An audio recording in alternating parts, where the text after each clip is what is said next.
7, 6, 5, 4, 3, 2, 1. You'll never have the sacred stone.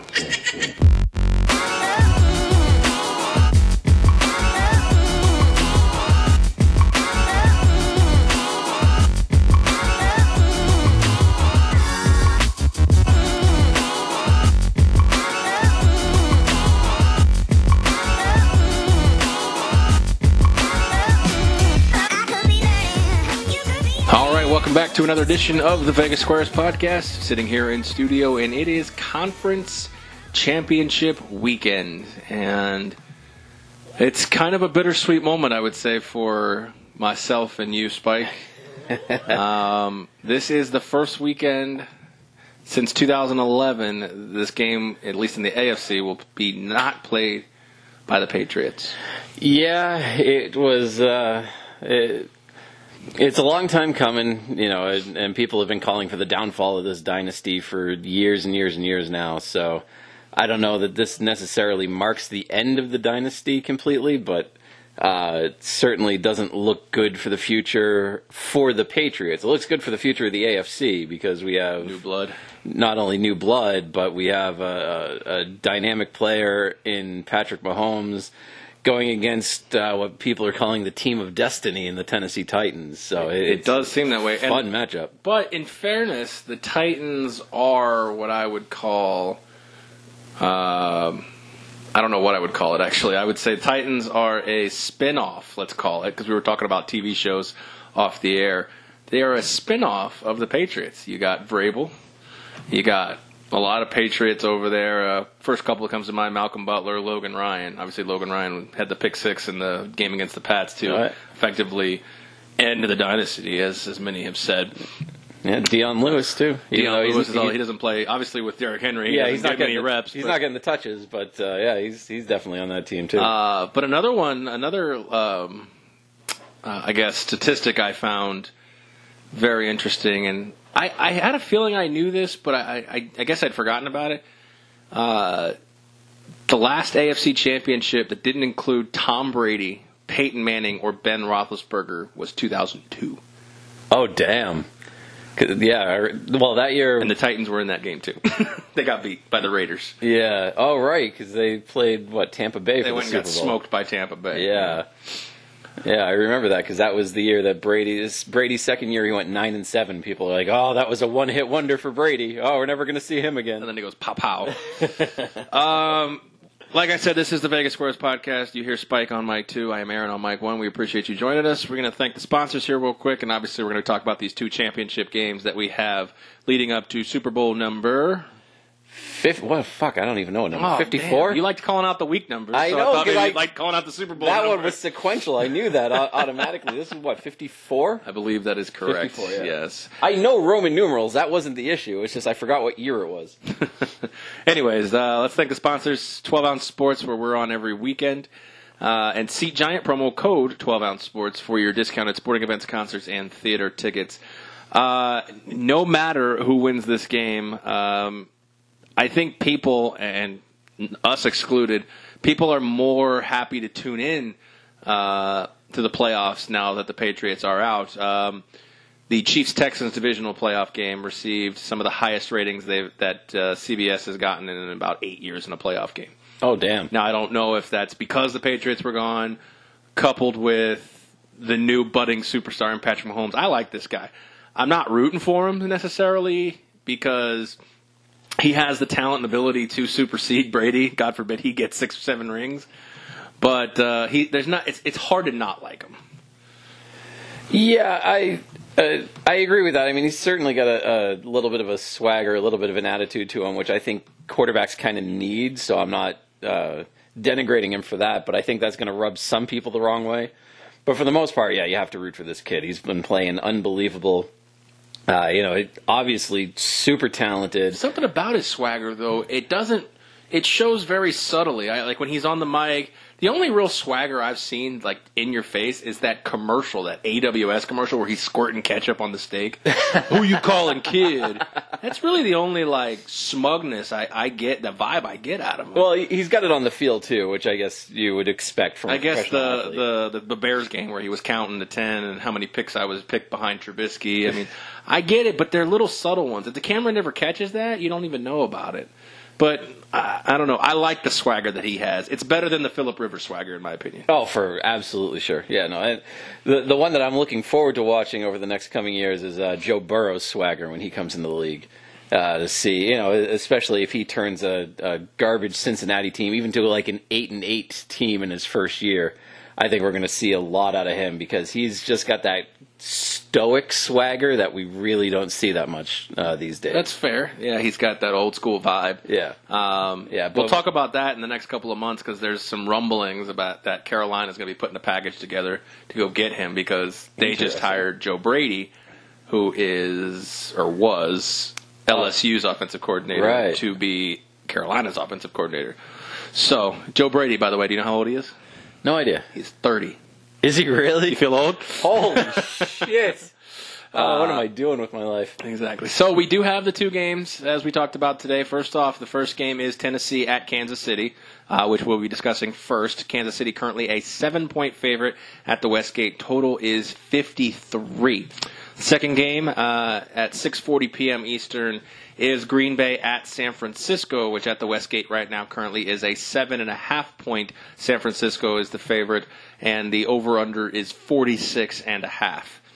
So, I just want to talk about a couple storylines before we dissect the game, and I was listening to, I think it was Coward the other day, and he said Andy Reid's one of the greatest coaches of all time. Oof. And I had the exact same reaction. And then you start to break it down, and I started to think about it, and I said, he is just a victim of wrong place, wrong time. If you take a look, he has 6 conference championships under his belt. Not a lot of coaches can say that, other than, obviously, BB. And he is 1-5 in those. But he has run into some of the, he has 1 Super Bowl appearance. He's run into some of the all-time greatest teams to ever come across Andy Reid in big games. Now, obviously, on the flip side, you could say, well, he can't win the big game. But he's been there enough times to solidify his status. Maybe not the greatest coach of all time, but solidify his status as maybe a top 10 coach of all time. In the sense of, look who he's run into. He took the Eagles to 4 straight NFC conference championships. Ran into an all-time greatest defense, maybe one of the greatest defenses of all time in Tampa. He ran into the Patriots during Tom Brady's prime. Yeah. Let's see. Help me out here. I'm trying to. He ran into Tom Brady last year at home. That one is a little bit more of a choke than some of the other ones.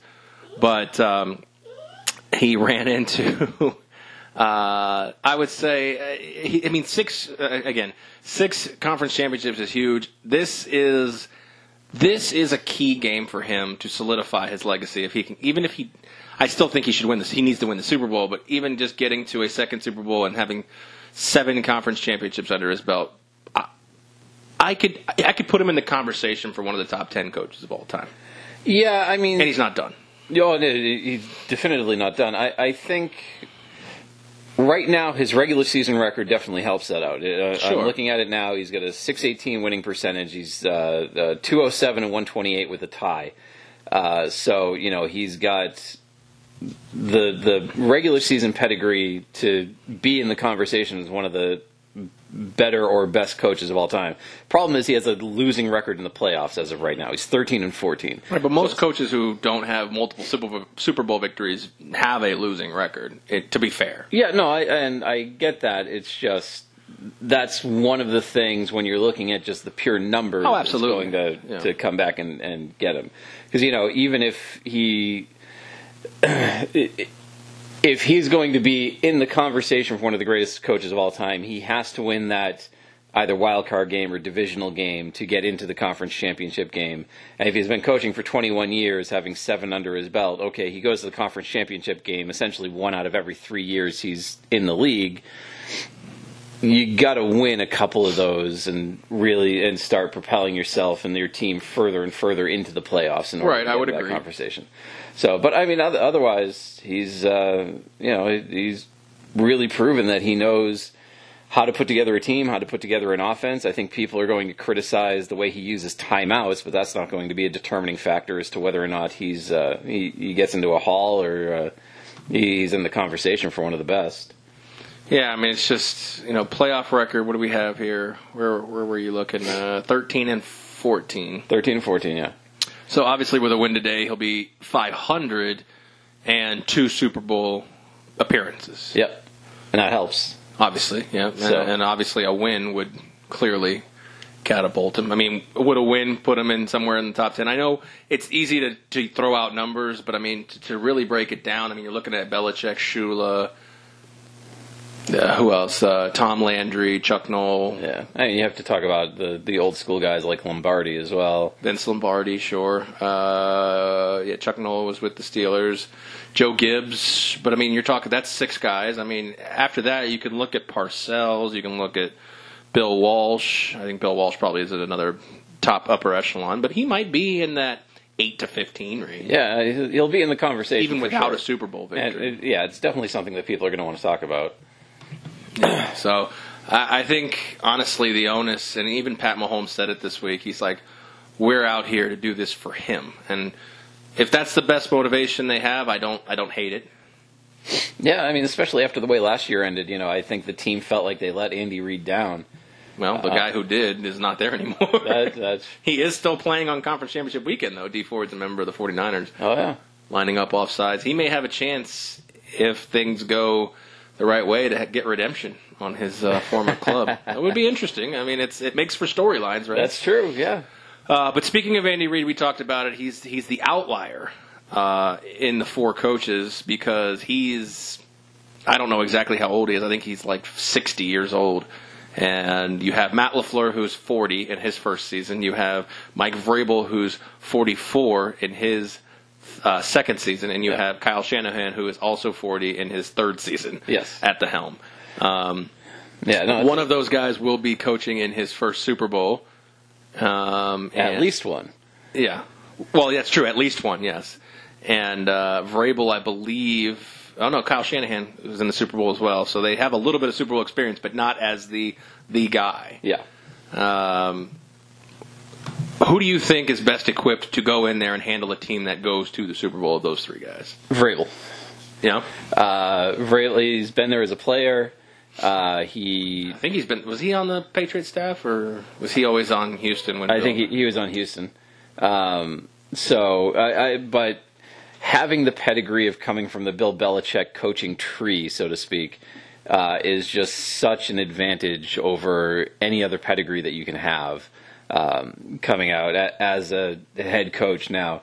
Because, you look at Kyle Shanahan, he was, OC with Atlanta. They blew a 28-3 lead. Right, so, obviously you learn from mistakes, so hopefully he's going to look at that experience and say, okay, this is what not to do. So that is going to help, but being there as many times as Vrabel has under Belichick with Brady, knowing what to do, what to say, how to manage the different situations that are going to come up in a game, I think that's going to help out a lot more than just having that one experience that Shanahan has. Fair, yeah. LaFleur, I don't know that he's got anything worth talking about. Fair enough. Yeah. Well, speaking of worth talking about, I mean, all season it was always Lamar, Yep. and he's going to win the MVP, Yep. deservedly so. But the season before that, it was all Mahomes. And as much as, even with the injury, he fell by the wayside to the story and all the attention of Lamar Jackson, Mahomes is here and Lamar's not. Yeah. Man, isn't that such a mind fuck?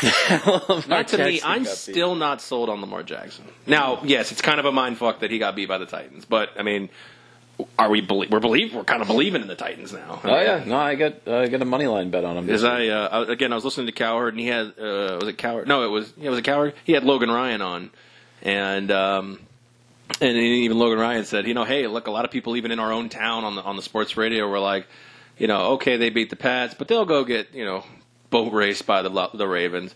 Yeah, okay, great win against the Ravens, but they got no chance in Kansas. Like, no one is giving these guys a chance, and that just fuels this team of underdogs, especially at the helm. I mean, Ryan Tannehill, of all people. Full disclosure, most of my bets are on Kansas City this week, but if they don't come through, I love the storyline of Ryan Tannehill starting a Super Bowl in Dolphin Stadium. Yes, no, I am 100% with you on that. I think Adam Gase should be fired on principle if Ryan Tannehill starts the game, even though I will say this, Adam Gase, when Tannehill was healthy, he was good under Adam Gase, but Adam Gase took a giant step back this year with the Jets. But, I mean, nobody saw this coming. You can't write that story. Yeah. It's just... It's bye-bye Mariota. Oh, yeah. Mariota's definitively gone. I think one of the things that is hilarious to me is the thought of what Miami would look like if they had kept Tannehill and given him the competent coaches, the competent weapons, and everything else around him. That if they weren't trying to tank, if they had just maybe franchised him this year. Yeah, if they had just kept him and held on to him to see what Flores and that staff could have done with him, I think is kind of fascinating because the Dolphins beat the Patriots with Ryan Fitzpatrick. So Tannehill playing like this, I can't imagine what that would have looked like. Yeah, I mean, to think about it, he didn't even start the season this year. He came in and they were, I think, 2-3 or 2-4, and now there's a chance again. A possibility that he starts a Super Bowl, and obviously the Dolphin staff's not going to be on the sidelines against him, but just the city of Miami and everything, just to show like somehow the Dolphins continue to make poor decisions. And I don't know, who knows? It may come out in the end for the better for the Dolphins, but right now it does not look that way. Yeah, I don't know. I think the Dolphins have a bright future. I like what they're being able to put together right now, but for Tannehill and Tennessee right now, I like I said, I think they may be a team of destiny. They're rolling just the right way. Totally plausible. And Vrabel, is such the right guy to be that coach in that spot at this time. It's just he's a little bit of a gambler too. I like that about him. He's kind of got that. Belichick was a little bit of a gambler too, I would say. Yeah, Belichick takes more calculated risks than somebody like Ron Rivera. Mm-hmm. But, Belichick will go out there and he'll, if he trusts his team to make the right decision, then he'll do it. I mean, we've seen Belichick take intentional safeties. We've seen him go for it on 4th and 2. From the 20. Yeah, so, he's, that's his own 20. So, all right, let's break down the first game. Again, I'll reiterate. It is Kansas City -7 at home against Tennessee, total 53. Obviously, we know about Derrick Henry. You're up $1 on me because he ran for another 180-plus yards last week. Oh, I forgot about that. Yes! So if you'll give me a chance to redeem myself, double or nothing. I'll let you set the line, and I'll pick the over-under. On Derrick Henry? Derrick Henry rushing yards. Rushing yards. I will say... Oh, boy. I will put it at... I'll give you a little bit of a break. I'll put it at 171.5. What? Yep. I'll take the under. All right. Absolutely. I'm going over. All right. Oh, back to even. Thank you. Yep, no problem. No, I mean, this is a team that shows that they're only going to have Tannehill throw for like 70 or 80 yards a game. And what about Kansas City's rush defense makes you think that they can hold Derrick Henry to something under 180 yards? Just the fact that it's a ridiculously high number. Yeah, all right. I mean, fair enough. The percentages they play the under in that one. He could totally run for 250. The question is it's Kansas City's offense is so dynamic. Do they have enough time if they give Kansas City? If you tell me if you tell me Kansas City's scoring 41 points and Derrick Henry, even if Derrick Henry rushes 250 yards, I still say Kansas City's winning. Yeah, well, this is a weird game because normally we'll talk about teams with strong running games, and they will control the clock, control the ball. They'll keep Kansas City away, and they'll play this type of game. This is the type of game where Kansas City may only have the ball for like 10 or 12 minutes in this game, they could still win by 2 touchdowns. They'll have it for more than that, but Kansas City. Yeah, Kansas City. Sorry, I was like, wait a second, hold on. So because Kansas City, they can score so quickly, and they just like launch the ball down the field, pick up 80 yards in bunches, and throw it in the end zone. Like, it's unbelievable how fast they can score. I mean, I got to imagine that even though, yes, the Chiefs' run defense isn't great, I got to imagine 8 guys are going in the box this Sunday. You would imagine. I mean, you would hope. And again, this is if Andy Reid is a competent coach, which we think he is. We think he is. We just said he's top 15 of all time. But he is 1-8 in his career against the Titans. Is he really? Yes. So that does not bode well, including a playoff loss 2 years ago. And I think where Marcus Mariota passed a touchdown to himself. Oh, I remember that one. Yeah. And they blew a 21-point lead. And don't forget, these two teams did meet in November, and Tennessee won. Now, granted, that game was in Tennessee, but that is still this year where Tennessee was able to beat Kansas City. That was a wild one, too. But correct me if I'm wrong, Pat Mahomes did not play in that game. That's possible, but what's his name? Their backup there actually played well while Mahomes was out. I understand that, but he's not the one in the game. No, that's true. But anyways, so yeah, it's hard for me to give a team of destiny that's so one-dimensional a chance, but I mean, I'm not going to continue to keep 100% doubting them. I'll leave the door open for them, but I'm on a teaser just to protect my ass here. Full disclosure, I've already put in 7-point teaser under 60 and the money line basically pick. Okay, for Kansas City. All right. That being said, I still think they can probably cover that 7 points. Yeah, the 7 points, if you're out there really studying this line, it shouldn't scare you because, again, this is a Kansas City team that can score so quickly that putting up points is not going to be the problem. The problem is going to be how effective is Tennessee's running game going to be? Because as quickly as Kansas City can score, if Derrick Henry breaks out 2, 3, 4 big runs, then all of a sudden they're going to be in the red zone all the time as well, and just trying to put the ball in the end zone, which is fine.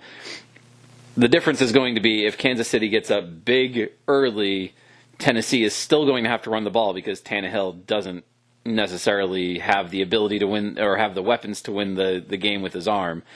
So if they're still going to run the ball with Derrick Henry, then Kansas City's just going to they're going to blow him out. So like I said, this is a game where Tennessee could have the ball for 45 minutes and still lose by 2 scores. Yeah, I mean you talked about it, and Derrick Henry is a guy who gets better as the game goes on. Sure. So if you're not able to run the ball because you're down by 3 scores, taking Derrick Henry that would effectively take Derrick Henry out of this game. Yeah. And, the weather's not going to be a factor in this game. It's predicted to be 20 degrees, sunny, not a cloud in the sky, 10 to 12 mile an hour winds, so nothing to worry about there. So you don't even have to worry about, the ball getting fluttering around on a weird throw, getting picked up by the wind or anything like that. Tennessee, the other thing that's kind of screwed Tennessee is that if the game is close, they haven't attempted a field goal since, week 15? Really? I did not know that. Because, their kickers keep getting hurt, so they sign somebody else off the street, and they just haven't bothered to try one. So, and they haven't needed to, I don't think. It hasn't hurt them in any of these games, obviously. So, but it's the kind of game where the point shouldn't scare you if you're a Kansas City bettor. If you are a Tennessee bettor, the money line might scare you just because of the ability to kick field goals late may or may not be there. We haven't seen this guy kick. We haven't seen this team kick in however many weeks. So, well, even though, like you said, the points shouldn't scare you, I still teased it down. I have found, and maybe I have too small of a sample size, that it is, well, this is, Captain Obvious speaking, it is way too hard to beat the books in the NFL. Oh, yeah. But if you give me a touchdown, I'm all right. Yeah. And we talked about this before. Like, It used to be back in the day, if you did 2 minutes of research on an NHL game, you have done 1 minute more of research than any of the sports books in Vegas. But for the NFL, like, they have people that work for the team, they have people studying the weather, they have people studying the field, they have people Computer studying algorithms, the referees. They have so much more information than any sports bettor could hope to get their hands on that trying to beat the book is incredibly difficult. All right, make your pick. I have real money on Tennessee money line just because I don't have the ability to bet against a team of destiny, quote unquote. But for this pick for this podcast, and keep in mind I am batting basically 0 for the playoffs, I am taking Tennessee plus the 7. Again, with the Derrick Henry running machine, even with a small Kansas City lead early, I think Tennessee keeps it close. I think this is a nail-biter down to the end. I think Kansas City can win and should win this game, but I'll take the plus 7. Fair enough. And not to poo-poo on Tennessee as your team of destiny, but I don't know if we talked about this last week. You do realize that this is the 100th anniversary of the NFL, right? Yes. And you do realize the matchup in Super Bowl I was Green Bay versus Kansas City, correct? Ah, okay. And you do know my tinfoil conspiracy theories about the NFL, right? Yeah. Oh, well, it's I think those are the teams of destiny, in my opinion. It's a 100-year anniversary of the NFL, but it's only Super Bowl 54. So I'm aware of that. If it's Super Bowl I to Super Bowl 54, that's not the numeric. I get that those two don't correlate. Yeah. Yes, I understand. But Green Bay was around, Yeah. I believe, in the first for about 100 years. That being said, I still think that they might try to find a way, which would really make my next pick for the next game wonky. We'll get there. But I do believe that the NFL, if something goes funny, because then this game should hold serve. Tennessee, Kansas City. Kansas City, we all believe, on paper, talent-wise, is far superior to Tennessee. Oh, yeah. Yeah. So, that being said, if the NFL doesn't need anything crazy happening, Kansas City should hold on, even if it's by a point.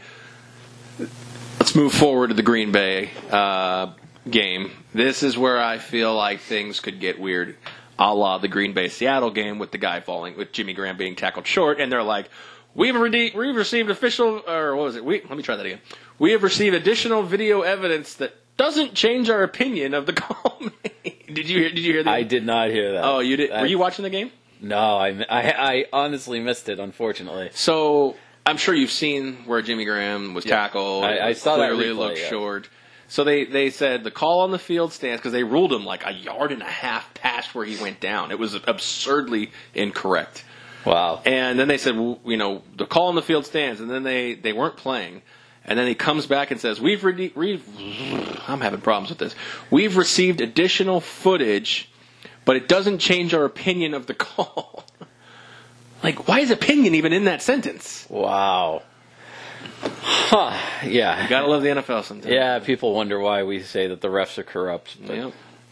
Jesus Christ. Anyways, like I said, the San Francisco 49ers, 7.5-point favorites at home. You want to talk about weather being probably pretty good. I would imagine this one is good. You got a weather report for that one? I do. It's 56 and cloudy, no wind. Perfect. And the total is 46.5 with this one. Let's talk about some of the, I guess you would say, storylines in this one. First and foremost, I would say it's obviously Aaron Rodgers. Yep. Can he make it back to the Super Bowl? This is a guy, we're talking about Patrick Mahomes and how he could dominate the next 10 to 12 years. Aaron Rodgers is a guy who, after 2010, they were saying the same thing about him. When he made the run to the Super Bowl, all road games, beat the Steelers. At this point, I believe, correct me if I'm wrong, he's 37 years old. Aaron Rodgers? Yeah. That sounds right. Let me look. And while there's nothing wrong with only having one Super Bowl, because, Dan Marino is one of the greatest of all time with 0. Yeah. No, he was in once. He only won. He didn't win any, but he was in. No, once. I meant there's nothing wrong with one Super Bowl win. Oh yeah. Okay. Yeah. Jim Kelly the same. He was in 4, but he still has 0. Aaron Rodgers, it's exactly like Brett Favre. Everybody hails Brett Favre on this great pedestal, and he was a great quarterback. But one Super Bowl just doesn't feel right. Mm-hmm. Like, you feel like these guys who are some of the greatest quarterbacks of all time, they got to have at least 2, right? You would think, but then you have scenarios like Eli Manning, who is exactly 50-50 in wins and losses, who has 2 Super Bowl wins. And that, is Eli Manning better than Aaron Rodgers? No, of course not. Is he equivalent to his brother? No, of course not. So it's... But it just makes it a little hinky. And that's People kind of say Aaron Rodgers is better than Tom Brady. Yeah, People say Aaron Rodgers is better than Joe Montana. That's absurd. Yeah, no, that's absolute nonsense. He's 36, by the way, Aaron 36. Rodgers. Okay, yeah. so he's still got 4 more years left. Yeah, he should. And whether it's right or wrong, we judge quarterbacks on titles, maybe with the exception of Dan Marino. Yeah, and I think to a certain degree, the NFL is a little bit different than some of the other sports because it allows for people to say, all right, Marino only had the 1 Super Bowl appearance, 0 wins, but he's one of the greatest of all times. And then they can kind of look at other great playoff quarterbacks as kind of a separate animal, and then they look at... Yeah, because Dan Marino doesn't even get sniffed in greatest of all time. Right. He gets talked about in top 10 quarterbacks or best quarterbacks, maybe top 5, but he doesn't never. I don't think he ever gets sniffed on greatest of all time. I think Brady, Montana, and Peyton Manning are probably the only 3 I regularly hear. Yeah, John Elway sometimes. I was going to say, you hear some of the old timers maybe talk Elway, maybe talk Bradshaw. I never hear Bradshaw. I know he has 4, but even Bradshaw will tell you he's nowhere near. Oh yeah, no, I get that, but I know one guy from that area whose parents say that Bradshaw is the greatest of all time, and that's probably just regional bias. Thing, yeah. But it's still part of the conversation just because of the 4 Super Bowls. The 4 Super Bowls. But I mean, I think 9 out of the 11 people on that defense are in the Hall of Fame. Yeah.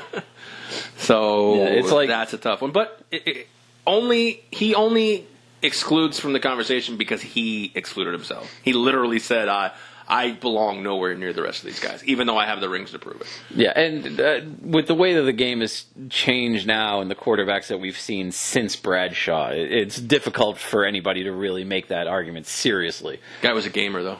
But, oh yeah? Yeah, he was hurt a lot, played a lot hurt, I think he played a conference championship with a broken forearm. It was his left one, but still. And those guys got tossed around like rag dolls. Oh, yeah, they didn't give a fuck. Plus, they were playing on basically spray-painted concrete at that point, as opposed to... And for a lot less money. Yeah. So that was a rough go of it. But tough way to make a living. Now we're talking Aaron Rodgers, and I have a hard time putting him in the GOAT conversation with only 1 Super Bowl. Yeah, I do as well, and... part of that you can say... I would have said the same thing with Peyton Manning. Peyton Manning only finished at 1.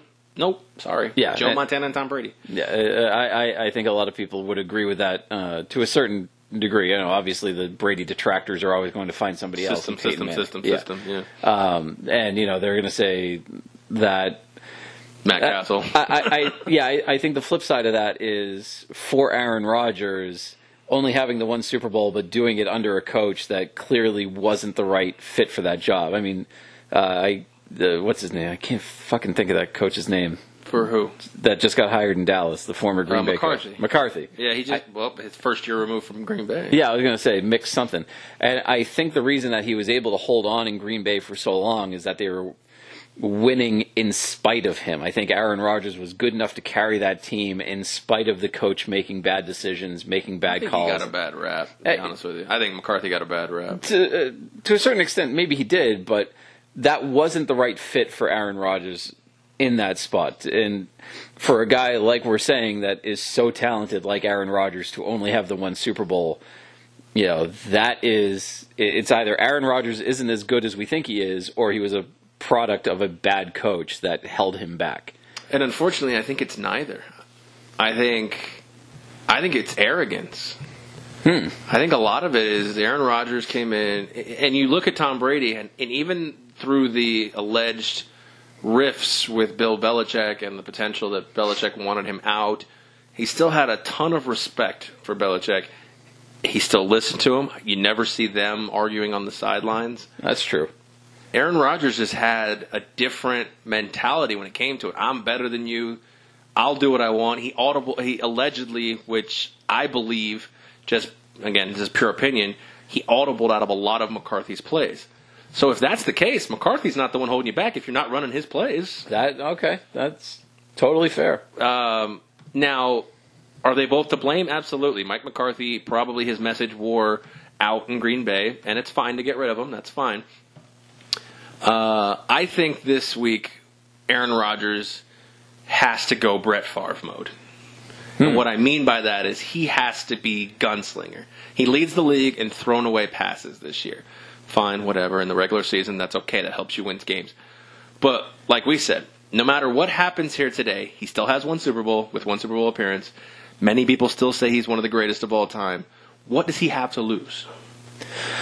Oh, that's a fair point. And I think being able to do that and have that mentality of going in and being the gunslinger is probably going to work for Aaron Rodgers. The problem is I don't think it works for the team based on the opponent this week, because I think San Francisco's defense is good enough to stop a gunslinging quarterback. While I agree, they're also good enough to stop one target. He needs to find Lazard, Scantling, Graham. Devontae Adams can't do it all by himself like he did against Seattle last week, right, with a weaker secondary. Yeah, no, that's absolutely correct. So, if Aaron Rodgers can go out, find multiple targets, and hit them in bunches and hit them for tons of yards at a time, then I think this is a game that Aaron Rodgers can control. I think it helps his legacy, and I think that we see a very good Green Bay in a close game. Fair. All right, let's flip the script on the other side, and let's talk about the other quarterback. This is Jimmy Garoppolo's first chance to start inserting his name into some of the upper echelon quarterbacks. Yep. He's had a very roller coaster experience in San Francisco. We all know about the fact that he was traded from the Patriots for only a second-round pick, which, again, seems weird. He was immediately signed to a $28 million a year deal. He started, I think, he was 8-0 to finish the 2017 season, give or take a win or two. Was undefeated, and then in his first loss, he tore his ACL against, I believe, the Chiefs. Actually. I was going to say, I think it's Kansas City. Kansas City loves ending the season for New England quarterbacks because they got Brady. They got Garoppolo. That was 12 years ago. Oh, it's still Kansas City. Fair. But he's in the thick of it now. He's in the NFC Championship. He's a favorite, and he's got a great defense, a solid running game, capable targets, and he's playing the guy we just talked about, who is regarded as one of the greatest of all time. This is his chance to prove his worth. It is, and it's time for him to step up. Kind of a shit or get off the pot mentality that he needs to get in there, get going, and I think what's going to be key for him is minimizing mistakes, because if you look at regular season stats so far this year, he has 27 touchdowns, Aaron Rodgers has 26. So they're about even when it comes to passing the ball for touchdowns. Double-digit picks, though, right? The difference is Garoppolo has 13 interceptions to Aaron Rodgers' 4. Mm-hmm. So Rodgers isn't going to do San Francisco any favors by turning the ball over. But do you believe that, and we talked about this just a second ago, do you believe that that's a testament more to Aaron Rodgers' ability to throw the ball away versus that gunslinger mentality? Like I said, he leads the league in throwaways.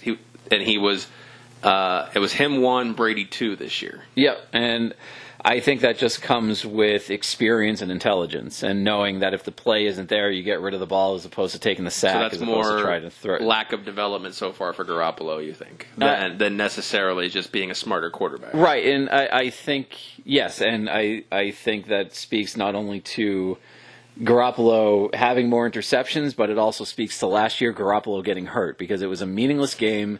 It was a meaningless first down that he was trying to extend, and that's when the play where he tore his ACL. And Garoppolo has to learn that he is too important to this team, to this franchise, to this fan base to make stupid risks like that. Now, if he's not risking injury, he can't risk throwing the ball into, crazy Triple coverage. Yeah. So he has to learn that, and I think this is going to be a good experience, a good test for him to see if he's learned any kind of lesson in that. What can we take away from the last meeting, if anything? I mean, San Francisco dominated Green Bay. What was it, 37-8. 8. Yeah, I knew Aaron Rodgers passed for 104 yards on 20 completions. Yeah, I knew Green Bay was held to single digits. That was an embarrassing game, and I think that's something that's going to be in the back of Aaron Rodgers' mind, that he doesn't want to repeat that kind of performance. So I think for Garoppolo, he has to go in there and say, this is a game that they have to control the ball. They have to not only just not make mistakes, but they have to be able to execute their game plan and not let Green Bay get in their head. So what I mean by that is, if coverage breaks down and Garoppolo takes a big sack, Garoppolo can't stand up and get mad about it. He has to just brush it off, say that play doesn't matter anymore, on to the next play, and get going. It's something he should be able to do, because that is exactly the mentality that Belichick and Brady should have taught him if he was paying attention for his 3 years in New England. Move on, yeah, and kind of get over it. So hopefully that is something that he is able to learn and to go with. So we will certainly see if he's learned and if he is able to put that kind of mentality together for this game. Now, he only threw for 131 and a touchdown last week against Minnesota, in that, I would say, crushing. Even though the score was only 17-point difference, I think they totally blanked Minnesota in terms of Minnesota's ability to do anything. Yep. Do you feel comfortable about a 49ers team if they have to rely on Garoppolo to win the game? I do. I mean, I would feel better on the other side, having a Green Bay team that has to rely on Aaron Rodgers than of course. relying on Garoppolo. I mean, that's just purely sample size and body of work. Sure. But down by 5, 2 minutes left on the clock at home, no timeouts. Yes, I still feel good about having Garoppolo under center and throwing the ball. He's still got over 60%, I think 62% completion percentage for the year. I think he has enough weapons around, including that rookie, what's his name, Deebo Samuel. Yeah. So that's a nice little weapon for him. The three-headed monster they have at running back is fantastic. Mm-hmm. So I think that he has enough of the mentality. I think he has the arm strength and the ability, and I think he has the pedigree coming from New England, that he, being able to put all that together, I would feel confident with Garoppolo. All right, who wins? I think San Francisco runs away with it. Wow. Yeah, San Francisco -7, and I didn't even blink at the line. This is a game that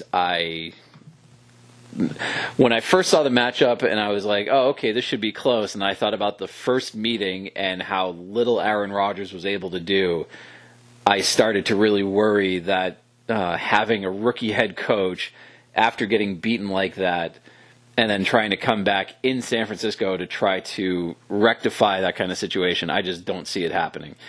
So I think San Francisco's defense is too good. They can stifle Aaron Rodgers, and we've seen that Rodgers can get beaten by good defenses. And I think, San Francisco, I think, wins pretty easily in this one. Huh. I did not see that coming. Really? I decided to go a different strategy with this. Okay. I do believe San Francisco's going to win. However, I told you about my tinfoil. Yeah. I took a 2-team teaser and quote-unquote hedged it with Green Bay's money line. Now, obviously, this is contingent on Kansas City winning the first one. Okay. So, as long as Kansas City, I'll have Kansas City money line, basically, I'd pick. Yeah. So as long as Kansas City wins the game, this basically becomes -130 to win 100, or Green Bay Packer money line is +300 right now. So I got 50 on the other side. Interesting. Okay. So I can win 50, or I can win, correct me if I'm wrong, 150, like $20. It's profitable either way, assuming Kansas City wins. Yes, as long as Kansas City wins the game, I am looking at money. Yeah. I also have a 2-team 6-point teaser, Green Bay plus 13.5 and the over 40.5. Yeah. Now, I don't hate the Green Bay plus 13.5. I think they keep it closer, but I agree with you. San Francisco, I think, wins this game. The only thing I see with this is the NFL stepping in and some wonky ass shit. Green Bay walks away with a controversial victory. Yeah. Well, nothing surprises me in the NFL anymore. I mean, but the thing is, I don't. It's that. If it seems to me, in my opinion, the only way Green Bay wins is by controversy. I don't trust Green Bay enough. And they're not a bad team. No, they're what are they? 13-3, 12-4, or whatever they were. At the end 14-3 now with the divisional. Oh, sure, yeah. So, you're right. It's a weird thing. The NFL is mired in controversy basically after every game. Mm-hmm. Get you talking all week. Yeah, no, that's why this fucking thing exists. So, this started off as a chess podcast. It's a weird scenario. I think what we're going to see is San Francisco with like a 9 to 14 point lead towards the end of the game, and it's just going to come down to backdoor or not. Backdoor, will Green Bay be able to hit a touchdown plus a 2-point conversion, or if they're down 9, do they kick the field goal and then try to get the onside kick? One of those kinds of weird scenarios that could screw up the San Francisco bet. Where a whole game you feel comfortable and all of a sudden you're sweating with 4 minutes left. Yep. Yeah. One of those. But, I like that. And I'd, what's the total on this? 46.5? 46.5. Yeah, the total's not something I feel super comfortable with. I feel both teams can get in the 20s. That's why I teased at 6.5 points. Yeah. So I figure over 40. Okay. Or 40.5, basically. Yeah. So I figure both teams, 28-20, something like that. I could see that. Yeah, I'm not touching the total on this one. Maybe I'll join you on that kind of a teaser. But otherwise, yeah, I think this is a good spot for San Francisco to win. Yeah, well, especially you like Tennessee plus the 7, so maybe you might be taking 14. Maybe. I don't know. We'll see. We'll certainly see. And keep in mind, I got Seattle over Philly in the wild card round, and I got Tennessee over New England money line.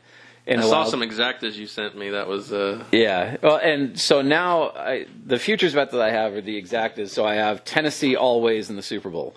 So if Tennessee gets into the Super Bowl, I'm making money. Right. Because I have them beating and losing to Green Bay, beating and losing to San Francisco. All of them, I think the lowest line was like 8-1 or 10-1 or something. So no matter what, I'm making money on that. But, this is every other playoff bet that I have made has bricked. So if I'm saying Tennessee plus 7, San Francisco minus 7, bet the other way. Fade the fuck out of Spike. There we go. I got to change the hashtag. Yeah. Token Tony is a ghost of Token Tony. Yeah. What is he getting laid? Is that why he's not here? God, I hope so. So, all right. Well, let's wrap it up here. Again, let's thank the sponsors here one more time. 12 Ounce Sports Radio, where we air every weekend. You can catch them at 12ozsports.com. Catch them on Twitter at 12ozsports. You can obviously catch us on Twitter at Vegas Squares, or you can send us an email. We've gotten one in the 2+ years we've done this podcast. Hey, all right. At vegassquares@gmail.com. Also, SeatGiant.com. Promo code 12-ounce sports for your discounted sporting events, concert, and theater tickets. I went on there to buy tickets for Hamilton because we were going to try to see that in New York. Oh, yeah. And even with the discount, they're still $600. Oh, that's it? My wife and I we saw the original Hamilton cast on Broadway. In New York? In New York, and we had to pay, obviously, resale market, and I think we paid $2,500 a ticket. And we were in the upper deck. Fuck me. The upper mezzanine there. Still, I like a lot of things in life. I just don't know if I'd spend $2,500 on anything. Yeah, well, no disrespect. My wife was obsessed with this play. I had never seen it. Like, I had heard bits and pieces of it, and I was like, oh, okay, this is kind of cool, whatever. When we went to see it, I don't know that it was worth $2,500, but it was definitely worth a lot of money. Like, it was not a lot of things worth $2,500. Yeah, it was definitively worth seeing. So I'm glad that we had that experience. Fair enough. Yep, we're going to go see it. I just, I'm definitely not paying $2,500. We're paying a little bit less. But anyways, so with that being said, good luck on your bets this championship weekend, and we will catch you on the next one.